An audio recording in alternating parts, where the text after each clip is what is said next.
Oke, baik. Assalamualaikum warahmatullahi wabarakatuh. Apa kabar semuanya teman-teman? Ya, sambil baru bangun tidur ya, tapi udah mandi. Ya, baru bangun tidur, kemudian mandi. Setelah mandi, biasanya saya itu ngabuburit di rumah tetangga ya. Sekarang ini lagi di rumah tetangga tuh. Nah, ini lagi bikin timun suri dan lain-lain. Oke, nah jadi buat teman-teman semua, kembali mungkin ada sedikit pertanyaan dari teman kita yang nanyain, Bang, tentang masalah koin-koin mecin. Katanya Abang sempat menjelaskan tentang koin-koin mecin di video-video sebelumnya. Iya, saya katakan iya. Oke, nah jadi untuk teman-teman semua, untuk masalah koin-koin mecin, sebenarnya kata-kata mecin itu kata-kata yang kecil gitu teman-teman ya, kata-kata yang debu gitu ya. Jadi koin-koin mecin itu koin-koin yang kecil gitu ya, koin-koin yang baru listing gitu ya maksudnya teman-teman. Nah, kemudian apakah kita bisa mendapatkan koin-koin matching tersebut? Tentunya iya bisa. Teman-teman nanti bisa dapat informasi itu di Sniper. Apa itu Bang Sniper? Nanti saya akan buatkan videonya buat teman-teman semua ya khusus. Kemudian bagaimana caranya untuk menganalisa ataupun menganalisis ya ketika memang kita ingin mendapatkan si koin tersebut. Teman-teman yang pertama kalau saya pengalaman saya, teman-teman itu cukup melihat untuk logonya, apakah dia serius untuk logonya. Itu yang pertama kali saya lihat untuk di logo ataupun gambar dari koinnya ya, itu maksudnya. Kemudian berikutnya selain di logo, biasanya saya pun lihat untuk di smart contract-nya ya, apakah dia berdiri di jaringan mana ya. Biasanya itu teman-teman ya, sedikit bocoran untuk di kayak apa ya, proyek-proyek yang berdiri di jaringan Binance Smart Chain kebanyakannya scam ya teman-teman ya, kebanyakan scam. Nah, kalau misalkan di ini apa di jaringan ataupun koin-koin yang berdiri di jaringan Ethereum itu lebih cenderung berhasil proyeknya. Nah, tetapi nggak semuanya untuk di Binance Smart Chain itu teman-teman proyeknya jelek ya, nggak teman-teman. Itu yang kedua, selalu saya lihat. Kemudian yang ketiga, saya lihat untuk white papernya. Ya, sejauh mana sih white papernya selama ini? Apakah sudah dikerjakan berapa banyak sih untuk kuartal-kuartalnya? Dan kemudian sampai kuartal mana saja sih yang telah dikerjakan? Itu yang ketiga ya. Kemudian yang keempat, yang terakhir saya lihat untuk media sosialnya. Apakah untuk media sosialnya itu aktif untuk koin tersebut ataupun proyek tersebut? Saya semuanya lihat teman-teman ya. Dan kemudian yang paling terakhir ya, yang kelima. Jadi yang kelima itu saya lihat untuk websitenya teman-teman ya. Untuk si roadmapnya tadi kita udah lihat, kemudian kita websitenya kita lihat juga semuanya. Nah, setelah kelima tersebut kita telah ketahui, maka langkah berikutnya seperti biasa teman-teman, saya akan melakukan yang namanya ICO maupun IDO. Ya, saya buru itu koinnya teman-teman ya.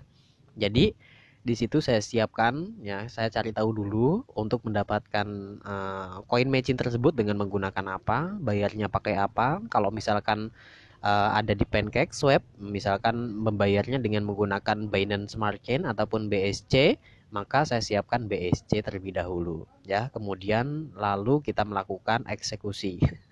Nggak banyak teman-teman eksekusi di sini, hanya 100.000 bahkan 200.000 aja, paling banyak saya 300.000. Nah, ada juga mungkin teman-teman ada yang 30.000, ada yang 20.000, itu bebas terserah teman-teman semua ya.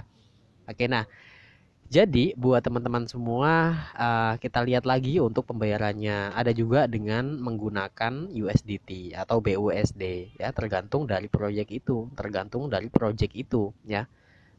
Kalau misalkan kayak kemarin yang Nanovest, teman-teman mungkin tahu ya, yang Nanovest yang Bank Sinarmas, itu yang Bank Sinarmas itu dia itu berdiri di jaringan Binance Smart Chain, dan kemudian di Binance Smart Chain itu uh, tentunya waktu itu melakukan IDO, saya pun ikut IDO-nya. Harga ketika itu Rp55 untuk satu token, dan kemudian setelah listing di PancakeSwap ternyata harganya sebanyak berapa? Rp500. Jadi keuntungannya ketika kita mengeluarkan modal 500.000 ya, 500.000 teman-teman beli token 500.000, kemudian teman-teman hold sampai muncul di PancakeSwap baru kita bisa swap. Nah, Jadi ketika di swap itu harga per tokennya Rp500. Bayangin ya, berapa keuntungannya? Modal 500.000 kurang lebih keuntungan 25 juta rupiah. Nah, seperti itu. Mungkin teman-teman paham ya. Oke, nah kemudian selain itu pun mungkin banyak banget project maupun proyek koin-koin matching yang teman-teman tanyakan tentang masalah itu semua. Ya pada intinya disclaimer on ya teman-teman ya. Saya ngobrol begini bukan karena mengajak teman-teman semua, kemudian bukan berarti saya pun merayu teman-teman semua untuk ikutan gabung ataupun ikutan saya ya, ataukah hanya sekedar ikut-ikutan. Jangan sampai seperti itu teman-teman ya. Kalau saya bermain di apa ya, presale, ICO maupun IDO kayak gini, ya saya udah siap teman-teman ya. Saya udah siap kalau misalkan kehilangan kerugian. Ya, jadi gini loh teman-teman ya. Maksudnya kerugian ataupun keuntungan dalam suatu bisnis itu selalu ada ya. Yang namanya untung, kemudian buntung, ada yang rugi, ada yang segala macam. Mungkin mereka mengatakannya berbeda-beda. Tetapi kalau saya yang namanya untung, kemudian buntung alias rugi itu selalu ada. Contohnya gini aja, ya. Yang pertama, teman-teman itu kalau misalkan pengen ikutan ICO maupun IDO, jangan sekali-kali menggunakan uang beras. Ya. Ataukah teman-teman menggunakan uang yang sekiranya itu untuk bayar PDAM, PAM, jadi kebutuhan dapur jangan sampai sekali-kali digunakan ya. Gitu. Jangan sampai. Kenapa? Kalau misalkan kita bermain di cryptocurrency, baik itu mungkin untuk menjadi holder maupun trading maupun itu ikutan ICO, IDO, pemburu koin-koin matching, semuanya teman-teman resikonya ada. Nah, di sini saya akan jelaskan satu persatu ya. Saya akan rincikan tentang masalah trading yang pertama, kemudian pemburu koin ya.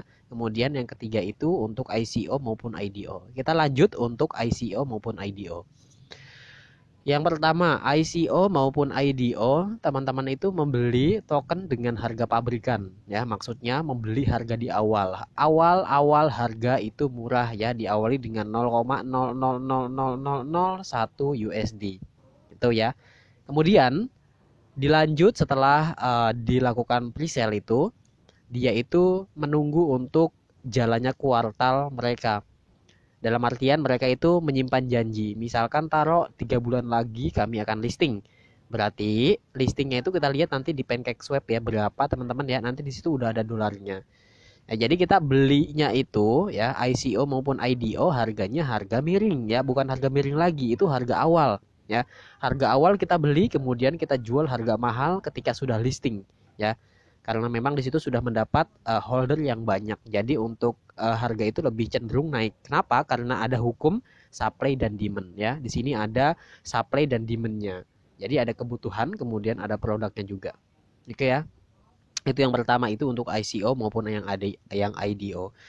Kemudian kita lanjut lagi untuk masalah berikutnya, selain ICO maupun IDO, teman-teman di sini pun saya ngasih tahu juga untuk masalah matching kayak gitu tadi. Maksudnya matching itu berarti teman-teman itu sama aja ya, kayak beli koin di awal ya, maksudnya seperti itu. Oke, sama aja ya, resikonya kayak gitu. Resikonya itu gini loh teman-teman ya, dimaksudkan rugi itu kayak gini ya, yang namanya project maupun yang namanya proyek, uang kita itu tiba-tiba gimana nih, misalkan ya contoh, kita ini membeli salah satu token maupun salah satu koin dan kemudian kita tuh tidak tahu untuk masalah produktivitasnya, kemudian nggak tahu untuk masalah tokenomiknya. Tahu-tahu di situ kita beli koin tersebut ya, kita beli koin tersebut kemudian tiba-tiba uang kita itu dibawa lari oleh developer. Apakah bisa? Tentu bisa. Ya, itu banyak banget terjadi hal-hal seperti itu. Oleh sebab itu disclaimer on, segala sesuatu itu butuh riset, kemudian segala sesuatu itu butuh analisa maupun analisis ya secara fundamental, dan kemudian teman-teman itu jangan selalu terpancing dengan video-video yang seakan-akan wah ya, seakan-akan itu memang menggembirakan. Ternyata di balik itu ada salah satu misi orang-orang tersebut. Jangan sampai teman-teman termakan omongan ya. Jadi disclaimer on buat teman-teman semua, Jangan mudah terpancing dengan segalanya. Yang kembali lagi yang tadi, kalau misalkan teman-teman itu ingin ikutan ICO maupun IDO, teman-teman harus melakukan riset. Selain itu pun teman-teman itu harus siap-siap untuk kehilangan uang. Teman-teman kalau misalkan membeli ICO maupun IDO dengan seharga pabrik, kemudian teman-teman itu membeli berapa ratus ribu token yang teman-teman beli, teman-teman itu harus siap-siap untuk kehilangan uang, ya. Jadi taruhlah teman-teman itu membeli bakso tumpah, ya udah siap untuk kehilangan. Jadi jangan harap uang kembali kalau misalkan uang kita dibawa kabur oleh developer. Apakah bisa? Ya, tentu saya jawab iya. Kemudian kalau misalkan keuntungan, kalau untuk masalah keuntungan yang telah saya sebutkan kembali di awal, contohnya seperti Nanovest dari Bank Sinarmas, dia itu membentuk yang namanya cryptocurrency, ataukah dia itu membentuk token yang namanya Nanobyte. Nah, di mana Nanobyte ini dia diproduksi oleh Nanovest. Nanovest itu merupakan salah satu exchange yang didukung oleh Bank Sinarmas. Kemudian tentunya ini sudah terafiliasi oleh OJK, Otoritas Jasa Keuangan. Selain itu pun mungkin ada Bapepti, Badan Komoditi Pasar Berjangka. Pokoknya lengkap banget ya. Di situ pun ada Kominfo atau ya kayak gitulah. Mungkin regulasi di Indonesia banyak banget teman-teman. Ada 12 kementerian, termasuk Kementerian Pendidikan. Kementerian ada 12 kementerian di dalamnya itu sudah tentu ada di dalam Nanovest ya. Oke, nah jadi Nanovest tersebut sudah mengantongi izin ya. Nanovest itu sudah mengantongi izin yang diberikan oleh pemerintah terkait. Ada 12 otoritas kementerian di dalamnya. Nah, di situ saya memberanikan diri untuk membeli ataupun invest, membeli salah satu token Nanobyte dengan seharga waktu itu ya, mungkin teman-teman di video sebelumnya saya telah membuat, ketika itu harganya hanya segitu. Tetapi Rp55 untuk satu token ketika memang sudah listing di PancakeSwap atau sudah ada di exchange, sudah bisa kita swap. Di situ harganya luar biasa, cenderung lebih naik dan kemudian harganya lebih tinggi. Itulah keuntungan kita. Itulah keuntungan dari kita mengikuti ICO maupun mengikuti IDO. Nah, mungkin itu ya teman-teman ya. Jadi yang pertama itu untuk masalah memburu koin-koin matching, bagaimana caranya teman-teman bisa langsung pergi ke website ya, Sniper. Kemudian yang kedua, teman-teman juga bisa untuk melihat untuk project maupun proyeknya dengan cara menganalisis baik itu mungkin logo, kemudian lain-lain ya, termasuk white paper ataukah mungkin roadmapnya. Nah, pokoknya banyak banget teman-teman yang bisa teman-teman lakukan. Dan kemudian masalah trading di akhir-akhir kata-kata video ini, yang namanya trading itu teman-teman jangan salah ya dengan kata-kata trading. Jadi kata-kata trading itu seakan-akan kata-kata yang sangat menakutkan. Kenapa? Karena mungkin trading itu dikatakan sebagai penipuan, ataukah mungkin ini kata-kata penipuan itu timbul akibat adanya salah satu ataukah mungkin banyak banget ya kayak afiliator, kayak mungkin yang kemarin ada kasus ya Salmanan itu kayak gitu. Dia itu mungkin kayak menyebutkan sebagai trading.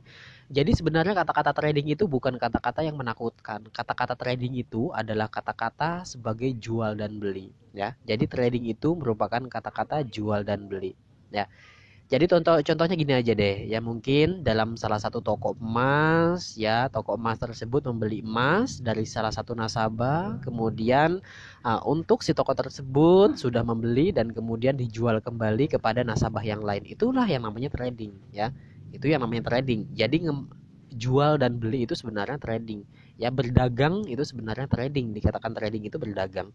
Tetapi semenjak adanya kasus kemarin ya, mungkin bisa disebut Doni Salmanan, kemudian Indra Kents yang kemarin booming, katanya sultan-sultan yang kayak gitu ya, sultan-sultan palsu Medan. Dia ditangkap oleh polisi katanya gara-gara trading. Itu sebenarnya kata-kata trading itu kata-kata yang nggak menakutkan seperti itu ya. Jadi salahnya mereka itu trading itu ya disebut trading, mereka itu sebenarnya trading binary option. Yang namanya binary option itu bina kanan kiri ya. Jadi ada dua option ya, mau pilih white ataukah mungkin black, mau pilih hitam maupun putih. Jadi di situ dia itu menebak salah satu ataukah dia akan naik ataukah turun dengan pasangan rebate tertentu. Misalkan dia berkehendak untuk memasang 1 USD, ketika benar tebakannya maka akan mendapatkan 2 USD. Jadi 2 kali lipat. Kalau misalkan salah, nah itu dikatakan loss. Jadi yang tebakan rebate 1 USD, 1 USD itu akan hilang. Ya, seperti itu teman-teman semua. Mudah-mudahan dimengerti. Disclaimer on, saya tidak mengajak sama sekali. Terima kasih. Assalamualaikum warahmatullahi wabarakatuh.